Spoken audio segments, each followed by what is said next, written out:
आप देख रहे हैं न्यूज 24। मैं हूं आपके साथ प्रीति रघुनंदन। 12 बजे के इस बुलेटिन की शुरुआत बड़ी खबर से। गुजरात हाई कोर्ट ने एक अहम फैसले में कहा है कि नाबालिग लड़कियों से विवाह की मंजूरी या प्रोत्साहन देने वाले मुस्लिमों के खिलाफ आपराधिक मामला दर्ज किया जाना चाहिए। कोर्ट ने कहा कि इस मामले में बाल विवाह निषेध कानून मुस्लिम पर्सनल कानून से ऊपर है। हाईकोर्ट के ये मामले सामने आने के बाद आपको बता दें कि किस तरह से पूरा वाकया हुआ है, किस पर कोर्ट ने ऐसा कहा है।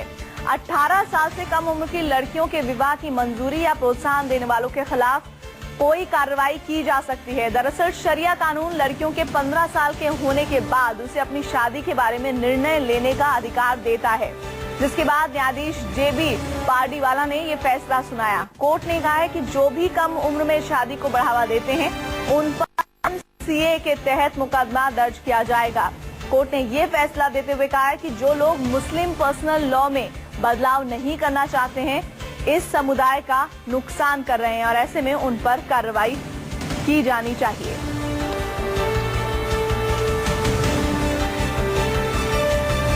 संवाददाता प्रभाकर हमारे साथ जुड़ रहे हैं। प्रभाकर, ये बहुत महत्वपूर्ण हाईकोर्ट का बयान फैसला सामने आया है, लेकिन इसके पीछे का ग्राउंड क्या है, सबसे पहले ये बताएं। देखिए प्रीति, इस तरह का मामला बार बार आता है और ये पहली बार नहीं हुआ है जब किसी हाईकोर्ट ने इस तरह की बात कही है। मुस्लिम पर्सनल लॉ बोर्ड का मुस्लिम पर्सनल लॉ है, उसके मुताबिक जहां पर शरिया लॉ से मॉनिटर होता है उसमें ये है कि कोई मुस्लिम लड़की अगर 15 साल जो प्यूबर्टी का उम्र माना जाता है अगर उसे प्राप्त कर लेती है तो उसके बाद उसे अपना जीवन साथी या अपना शादी करने का फैसला करने का उसे अधिकार होता है, यानी कि 15 साल की उम्र पाने के बाद वो शादी कर सकती है। तो ये मुस्लिम पर्सनल लॉ कहता है। लेकिन क्योंकि जो कानून है सेंट्रल कानून है prohibition of child marriage act PCMA जिसे बोलते हैं, 2006 में आया था अस्तित्व में, उसके मुताबिक 18 साल से कम उम्र की लड़की की शादी अपराध है और उसमें जो भी शामिल किया जाता है, जो भी शामिल होता है उसके खिलाफ सजा बनती है। तो हाईकोर्ट ने बार बार अपने फैसले में कहा है कि चाइल्ड मैरिज के मामले में किसी भी तरह से मुस्लिम पर्सनल लॉ के आड़ में किसी भी लड़की कन्या का कम उम्र में माइनर की शादी नहीं की जा सकती।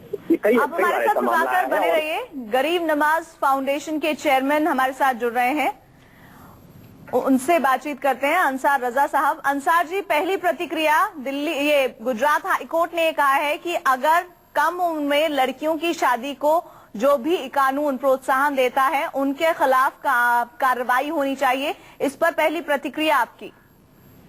मैम देखिए, गुजरात हाईकोर्ट का फैसला सर आंखों पर, और जो भी कानून हमारे यहाँ है हमें उसको फॉलो करना चाहिए क्योंकि हम संविधान से बंधे हुए हैं। जहाँ तक सवाल लड़की के बालिग और नाबालिग होने का है तो मैं एक बात आपको बता दूं कि हमारे इस्लामी नजरिए के एतबार से पर्सनल लॉ बोर्ड क्या कहता है क्या नहीं कहता है, बहस उस बात पर नहीं है। बहस इस बात पर है कि हमारे यहाँ शरीयत में लड़की 13 साल की उम्र में बालिग हो जाती है, ठीक है, मैच्योर हो जाती है। लेकिन हालात हाजरा को देखते हुए हमें ये समझना चाहिए कि लड़की अपने आप में जिस घर में जा रही है उस घर को संभाल पाएगी नहीं संभाल पाएगी, ये हमें देखना होगा। सबसे बड़ी बुनियादी बात ये है उसमें। और जहां तक सवाल लड़की की 18 साल की शादी का है तो मैं समझता हूं कि हम लोगों को शरीयत का हुक्म अपनी जगह बरकरार है। अगर कोर्ट ये कहता है कि नहीं 18 साल में शादी होनी चाहिए तो मैं समझता हूँ 18 साल में होनी चाहिए, उसमें कोई ऑब्जेक्शन नहीं है और हम लोगों को उस पर कोई ऑब्जेक्शन करना भी नहीं चाहिए, क्योंकि लड़की जिस घर में जा रही है वो देखना पड़ेगा ना कि लड़की इस लायक है कि वो घर को बोझ को बर्दाश्त कर पाएगी कि नहीं कर पाएगी। नहीं सर, आप दोनों बातें कह दे रहे हैं, जरा समझाइए कि आपकी राय एक रूप में क्या है।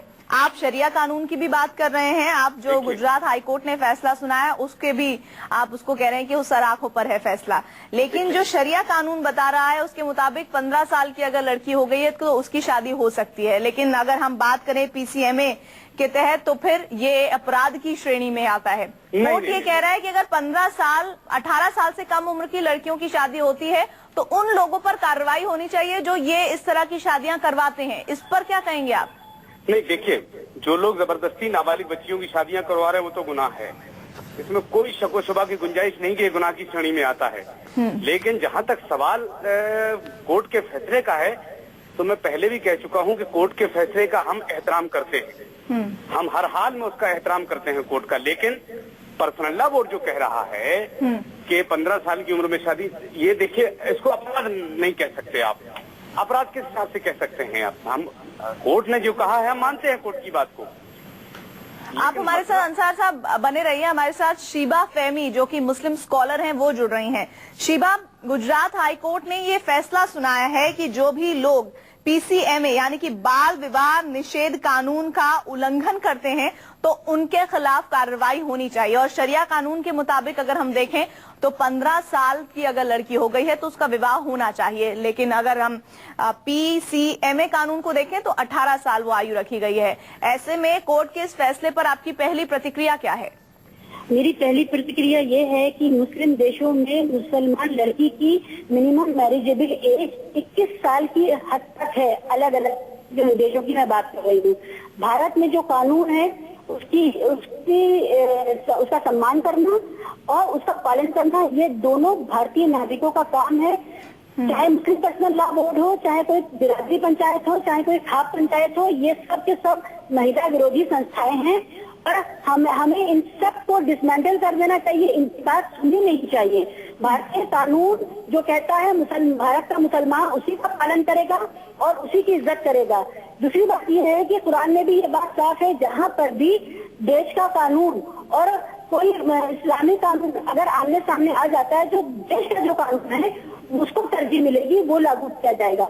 ये भारतीय मुसलमान महिलाओं के हक में है। न सिर्फ भारतीय मुसलमान महिलाएं, पूरी दुनिया की मुसलमान महिलाएं मिनिमम मैरिजेबल एज के लिए लड़ाई लड़ रही हैं, जिससे कि उनकी शिक्षा, उनका रोजगार, ये सब और उनकी सेहत ये सुनिश्चित हो सके।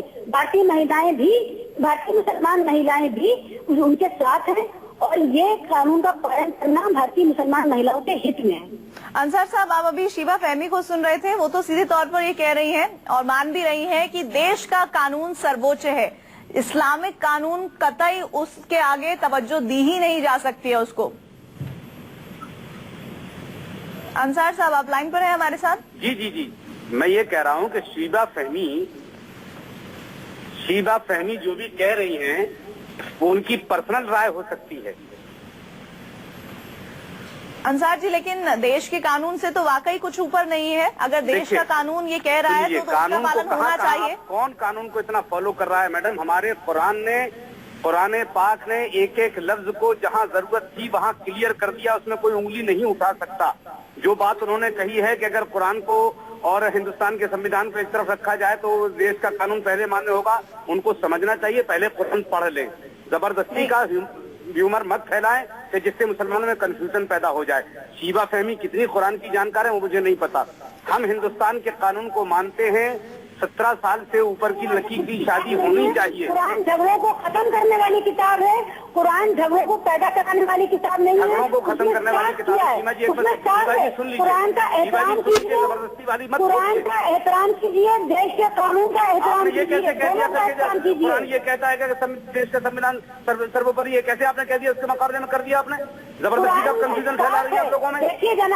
कितनी जानकार है आप कुरान की? इस मुल्क में जहाँ पर भी जो कुरान ये कहता है, कुरान ने जो हमारा इस्लाम ये कहता है वतन से मोहब्बत करो, ईमान का एक हिस्सा है, हम उस बात को मानते हैं। ये बात आपने कहा कुरान की अहमियत नहीं रह जाएगी वहाँ। वतन से मोहब्बत का मतलब पहले कुरान को पढ़ लिया कीजिए। वतन से मोहब्बत का मतलब ये नहीं होता है कि अंसार साहब, शीबा फहमी